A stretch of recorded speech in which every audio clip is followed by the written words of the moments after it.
24 में देख लीजिए आप क्या होगा, 24 में देखिए आप क्या होगा। जिस तरह से अभी मोदी के भक्त है ना, आसाराम बाबू के भी, राम रहीम के भी बहुत भक्त थे।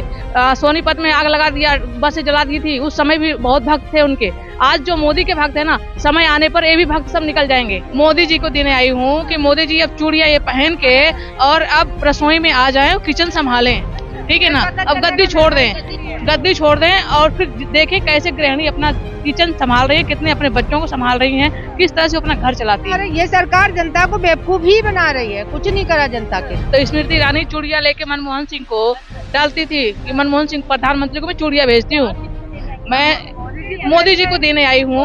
सारे माफिया जितने बलात्कारी हैं वो बीजेपी में भरे हुए हैं, सारे माफिया हैं वो बीजेपी में भरे हुए हैं, क्योंकि सत्ता में है तो उनका कोई कुछ बिगाड़ नहीं रहा। बेटा पकड़ा गया, एक बीजेपी का बेटा पकड़ा गया, रिश्वत मांग रहा था 40 लाख रुपए, 80 लाख रुपए। कल उसके घर से 6 करोड़ मिला तो उनके बाप ने रिजाइन कर दिया। क्यों किया? जितने माफिया, जितने चोर गुंडे लुटेरे सब बीजेपी।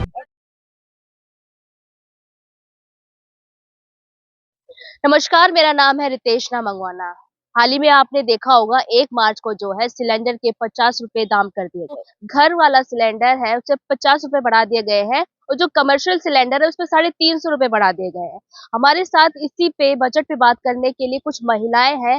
बातचीत करेंगे कि आखिरकार वो कैसे अपनी रसोई घर चला रही है इस महंगाई में और कैसे उनका जो है घर जो है चल रहा है। मैम, कैसी रसोई आपकी चल पा रही है? इस पे कितना असर पड़ा है? एक ज़माना मुझे याद आता है जब शायद शीला दीक्षित जी थी, थोड़ा-सा कुछ रुपए मात्र उसका मनमोहन सिंह जी के टाइम शायद उन्होंने कुछ इसके सिलेंडर के दाम बढ़ा दिए थे, कुछ मजबूरी रही होगी इसमें फाइनेंस मिनिस्ट्री की। तो बहुत स्मृति ईरानी ने सिलेंडर्स उठा के सड़क पे काफ़ी प्रोटेस्ट किया, काफ़ी इसके विरोध किया। आज वो इतनी खामोश क्यों हैं? हम महिलाएं तो हैं ही, गृहिणियाँ भी हैं, लेकिन हम उम्मीद करते हैं कि ये जो हमारी महिला लीडर्स हैं, किसी भी पार्टी की हों, उनको बोलना तो चाहिए ना। इस देश को संभालेंगे महिलाएं ही अच्छे से चलाएंगी और अच्छे से संभालेंगी, लेकिन इस तरह से छुप के बैठ जाना ये अच्छी बात नहीं है।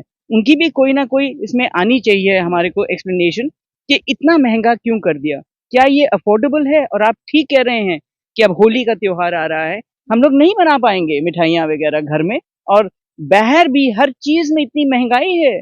तो ये जो महंगाई है इसको कभी रोकेंगे या नहीं रोकेंगे? तो हम लोग क्या करें? मतलब हमें एक जवाब चाहिए इस सरकार से। हम लोग अपनी गृहस्थी घर को कैसे चलाएं?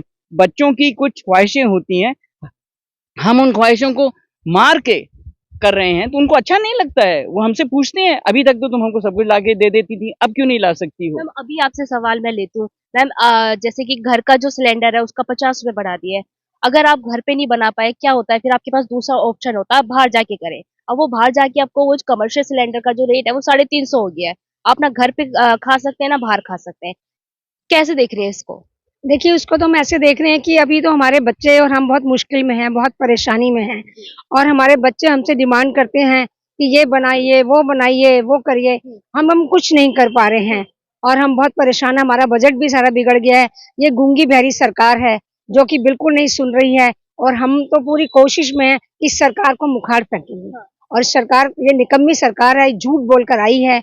और जब कांग्रेस का टाइम था और कांग्रेस के टाइम में इन्होंने पूरा शोर शराबा और हो हल्ला मचा रखा था कि जब कांग्रेस के टाइम में 500 रुपए सिलेंडर था और आजादी थी हम लोगों को, अब हमारी आजादी भी खत्म कर दी है सरकार। इसी बजट को नाम दिया गया है ऐतिहासिक बजट, अमृतकाल का बजट, जनता के लिए जो है सबसे ज्यादा अच्छा बजट। कैसे देख रही है? ये सत्यानाशी बजट है, सत्यानाशी बजट है, ऐतिहासिक बजट नहीं है। इसको हम कहेंगे सत्यानाशी बजट है, ठीक है ना। तो इसमें हमारा सारा बजट खराब हो गया है, जो कि हमारे पूरे घरेलू राशन से लेके दूध, आटा, दही सब महंगा हो गया है। तो आज हम में कहीं ना कहीं खलबली मची है। जो चीज हम तब 2000 में डाल देते थे, आज हमारा 5000 भी नहीं पूरा होता, ठीक है ना। जो हम सिलेंडर 350 का लेते थे, 350 का लेते थे, जब 10 रुपया मनमोहन सिंह की सरकार में हमारे 10 रुपया बढ़ा था, तो स्मृति ईरानी चूड़ियाँ लेके मनमोहन सिंह को डालती थी कि मनमोहन सिंह प्रधानमंत्री को मैं चूड़ियाँ भेजती हूँ। मैं मोदी जी को देने आई हूँ, कि मोदी जी अब चूड़ियाँ ये पहन के और अब रसोई में आ जाएं, किचन संभालें, ठीक है ना। अब गद्दी छोड़ दें और फिर देखें कैसे गृहिणी अपना किचन संभाल रही है, कितने अपने बच्चों को संभाल रही हैं, किस तरह से अपना घर चलाती हैं, इसलिए मैं चूड़ियां लेके आई हूँ मोदी जी को देने के लिए। पर वही मोदी जी कहते हैं कि मैं अपनी महिलाओं के लिए, अपनी बेटियों के लिए हमेशा जो है तत्पर काम कर रहा हूँ। इस पर क्या कुछ नहीं है, जीरो है, ग्राउंड में जीरो है, उनके पेपर में, उनके एड में ही है काम, जमीनी में कोई काम नहीं है उनका। ठीक है ना, जमीन पे कोई उतर के ना उनका काम होता है ना आता है जमीन पे। तो ये जो बजट बनाया गया है, कहा गया है इसको कि राष्ट्र हित के लिए बजट है, देश के हित के लिए बजट। कोई राष्ट्र हित के लिए नहीं है, देश का सत्यानाश कर दिया मोदी जी ने बजट लाके। लोग भूखों मर रहे हैं, नौकरियां नहीं है उनके पास। हाँ, भूखे मर रहे हैं, 80 करोड़ जनसंख्या को जो है राशन फ्री दे रहे हैं। 5 किलो में मोदी जी जानते हैं कि 5 किलो अनाज में एक परिवार में कितने दिन आदमी खाएगा? 5 किलो धान दे दिया और उसका अपमान करते हैं संसद में कि हम 5 किलो अनाज दे रहे हैं हर परिवार को। एक आदमी 5 किलो अनाज कितनी दिन चलाएगा? मेरे ख्याल से 10 दिन नहीं चलेगा एक बंदे के लिए, और एक फैमिली में कम से कम 4 बंदे तो होंगे।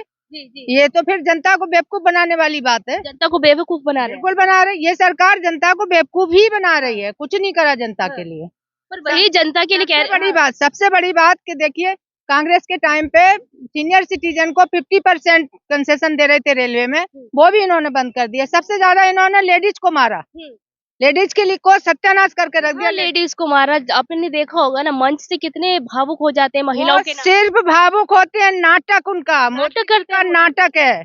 उनको आरएसएस वालों ने सिखाया है कि नाटक करके जनता को मोहो और आप गद्दी पे बैठो, बस यही चल रहा है, कुछ नहीं है बीजेपी सरकार में। वही कह रहे हैं सर, आगे आ जाइए थोड़ा। वही कह रहे हैं कि सीना ठोक के कह रहे हैं 2024 में मेरी जनता मुझे खुद कोई नहीं आएगी।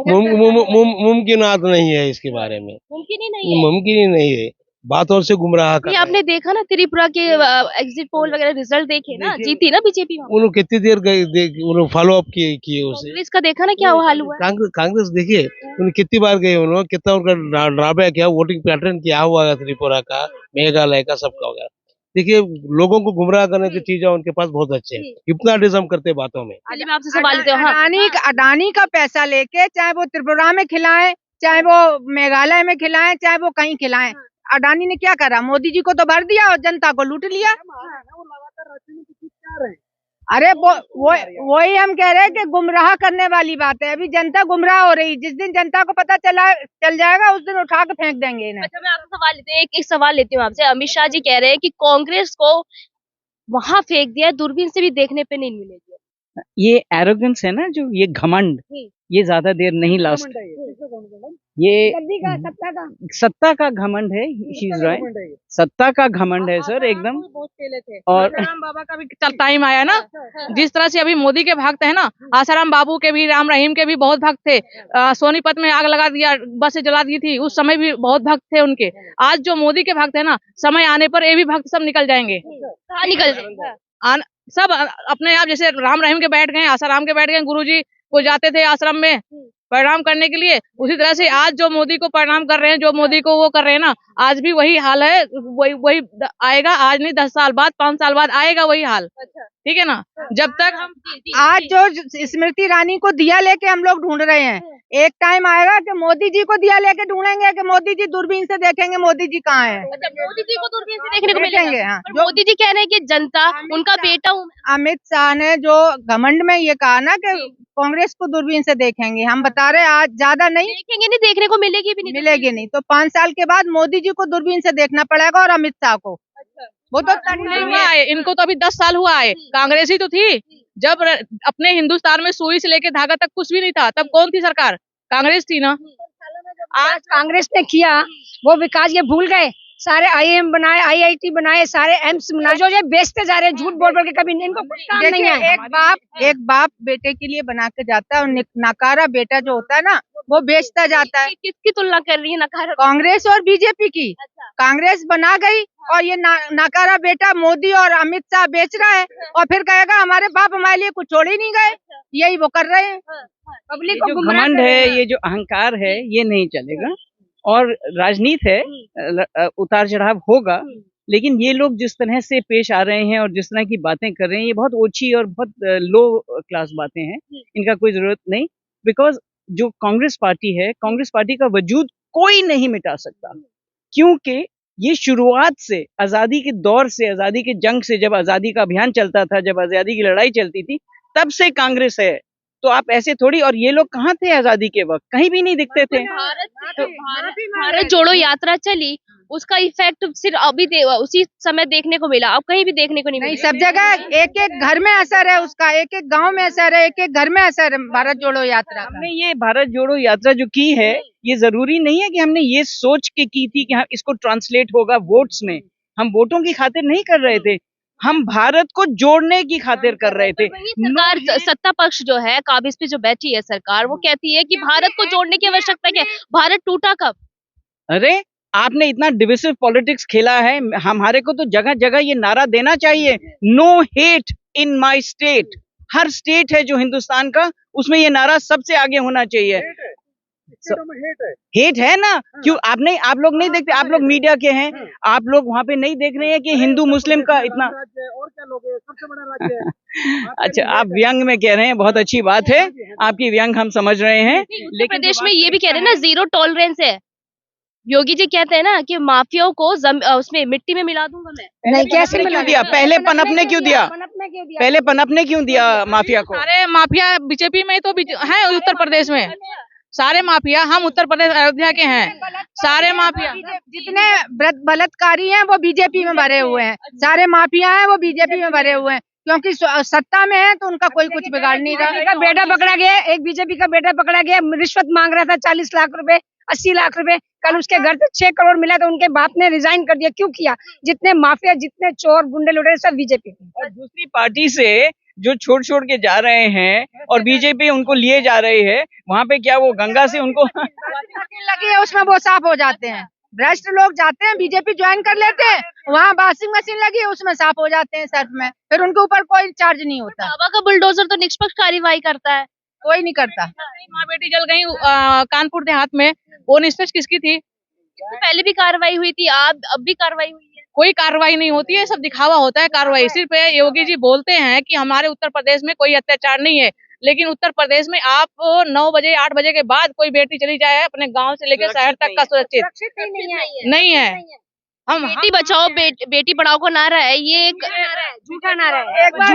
एक बार मोदी जी के मुंह से निकला था ना कि बेटी पढ़ाओ बेटी पटाओ, तो वही हो रहा है यूपी में, क्या पूरे देश में वही हो रहा है। नारा फेल हो गया क्या? नारा फेल हो गया। ये लेडीज की सुरक्षा के बारे में बिल्कुल जीरो है, कोई सुरक्षा नहीं है, कोई कुछ नहीं है।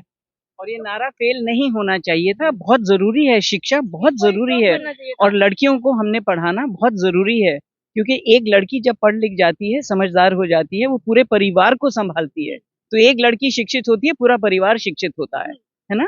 तो इसमें नया मुद्दा लेके आ जाते हैं ये सरकार, क्योंकि इसलिए कि महंगाई से ध्यान भटकाने के लिए हर नया नारा ले आती है, क्योंकि बस हिंदू मुस्लिम एक दूसरे से लड़ाई झगड़ा करने के लिए ये जोड़ा हुआ इन्होंने, और महंगाई से ध्यान भटकाने के लिए। लेकिन राहुल जी ने ये यात्रा जो की है, ये बहुत अच्छी यात्रा की है भारत जोड़ो की राहुल जी ने, और हम चाहते हैं नेक्स्ट 2024 में हमारे नेता राहुल गांधी ही होंगे हमारे पीएम। अभी जो कह रही है निर्मला सीतारमण ने जो बजट पेश किया, वो कह रही है कि अभी जो सिर्फ महंगाई है, ये हम जीडीपी को टारगेट कर रहे हैं ताकि हम उसे अचीव कर पाए, इसके बाद सब कुछ जो है सामान्य होता है। हमने आपको बताया ना, ये जनता को बेवकूफ बनाने के लिए इतनी कला है इन लोगों के पास कि जनता को बेवकूफ बनाते जाओ और अपना काम फिट रखे। जनता को बेवकूफ बना रहे बिल्कुल। अभी 24 में देख लीजिए आप क्या होगा, 24 में देखिए आप क्या होगा।